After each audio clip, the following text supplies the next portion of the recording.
Learn English through story. The cost of avarice.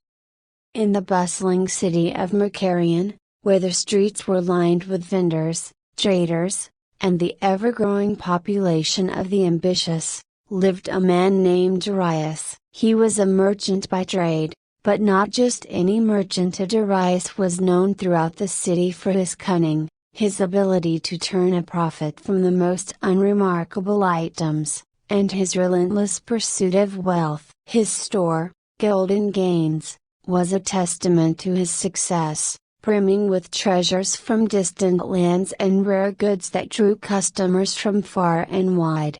But while Avarice's wealth grew, so did his insatiable greed. He was never satisfied, no matter how much gold filled his coffers or how many rare items adorned his shelves. Every morning, he awoke with the same thought: how can I acquire more? One day, while Avarice was inspecting a shipment of silks from the east, a mysterious stranger entered his shop. The man was old, with a weathered face that spoke of countless journeys and wisdom gleaned from a life well lived. He carried with him a simple wooden box, worn and nondescript, which seemed out of place among the opulent goods in the shop. "Good day, merchant," the old man greeted Avarice with a voice as rough as sand. "I have something that might interest you." Avarice eyed the box with a mixture of curiosity and skepticism. "And what makes you think I'd be interested in such a plain item?" The old man smiled,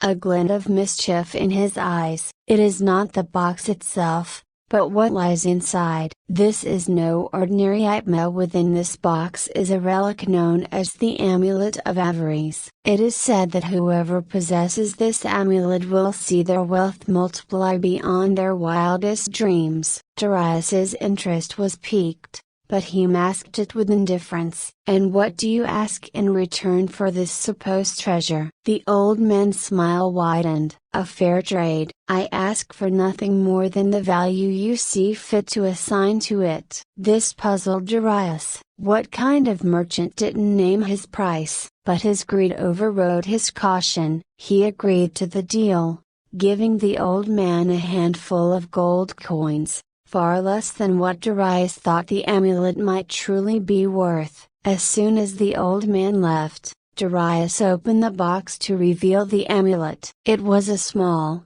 intricately crafted piece of jewelry, its golden surface etched with ancient symbols. He felt a strange sense of power as he held it, a rush of excitement at the prospect of his wealth growing even further. From that day forward, Avarice's fortunes changed. His business prospered beyond anything he had ever imagined. Customers flooded his shop, eager to buy whatever he sold, regardless of the price. His investments yielded enormous returns, and it seemed as though every venture he undertook turned to gold. But as Avarice's wealth grew, so did his greed. He became more ruthless in his dealings, exploiting his customers and undercutting his competitors. The amulet hung around his neck at all times, a constant reminder of the fortune it had brought him. Yet, the more wealth he acquired, the more he desired,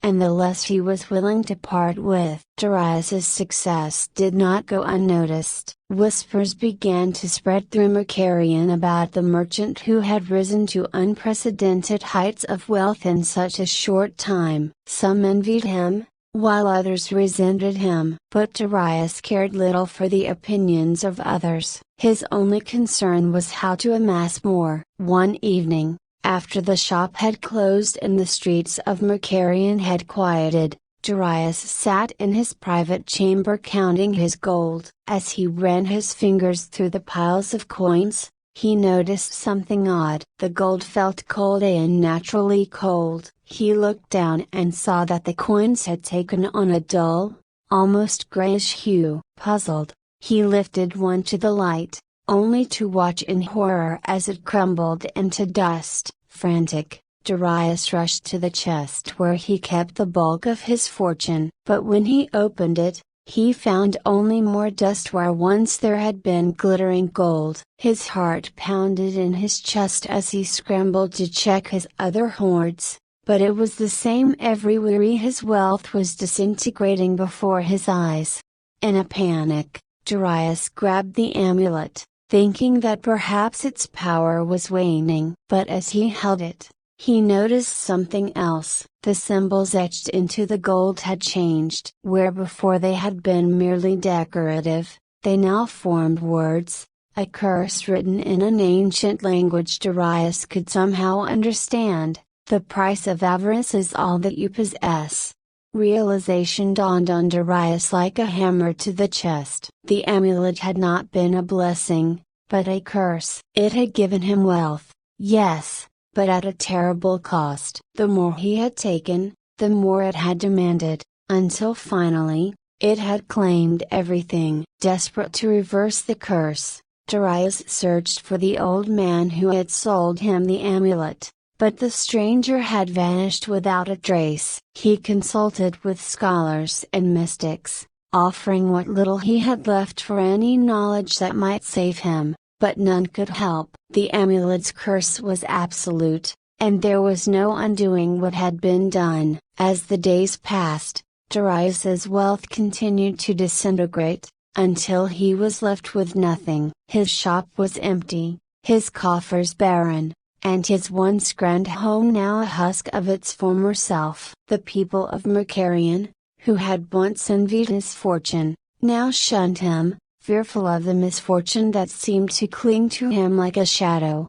In his despair, Darius wandered the streets, a ghost of the man he had once been. He became a beggar, reduced to pleading for coins from those he had once exploited. But no one would help him, for the curse had left its mark on him, a mark that others could sense and instinctively recoiled from. One evening, as Darius sat in a dark alley, clutching the amulet that had brought him to ruin, he heard a familiar voice. "Did you enjoy your wealth, merchant?" Darius looked up to see the old man standing before him, just as he had that day in the shop. But there was no warmth in his eyes now, only cold indifference. "You did this to me," Darius croaked, his voice hoarse from days without food or drink. "You cursed me." The old man shook his head. "No, Darius, you cursed yourself. I only gave you what you desired. It was your greed that led you here." Tears filled Darius's eyes as he fell to his knees before the old man. "Please," he broke in, "please, take it back. I don't want it anymore. I'll give up everything if you just lift this curse." The old man gazed down at Darius with a hint of pity. "The curse was never in the amulet, Darius. It was in your heart. The amulet merely amplified what was already there." With that, the old man turned and walked away, leaving Darius alone in the darkness. In the days that followed, Darius came to understand the truth of the old man's words. The amulet had only revealed the depth of his own avarice, showing him that no amount of wealth could ever satisfy the void within him. And now, stripped of everything, Darius had nothing left but time to reflect on the choices that had brought him to this point. In the end, Darius chose to leave Mercarian. He wandered the land, offering what little he could to those in need, hoping that by giving, he might find some measure of redemption. The amulet, now a constant reminder of his downfall, he kept hidden, never to be worn again. Years later, in a small, remote village far from the city where he had once ruled as a wealthy merchant, Darius was known not for his riches, but for his kindness. He had learned, through his suffering, the true cost of avarice, and he spent the rest of his days trying to atone for the greed that had nearly consumed him. And so, the tale of Darius serves as a cautionary reminder that the pursuit of wealth, when driven by greed, can lead to one's ruin. True wealth is not found in gold or treasures, but in the contentment of a heart free from the chains of avarice. This story conveys the moral that unchecked greed can lead to destruction, and that true wealth lies in contentment and generosity, rather than in the accumulation of material riches. I hope you enjoyed the story. If you enjoyed, then please like and share this video, and don't forget to subscribe our YouTube channel. Thank you for watching.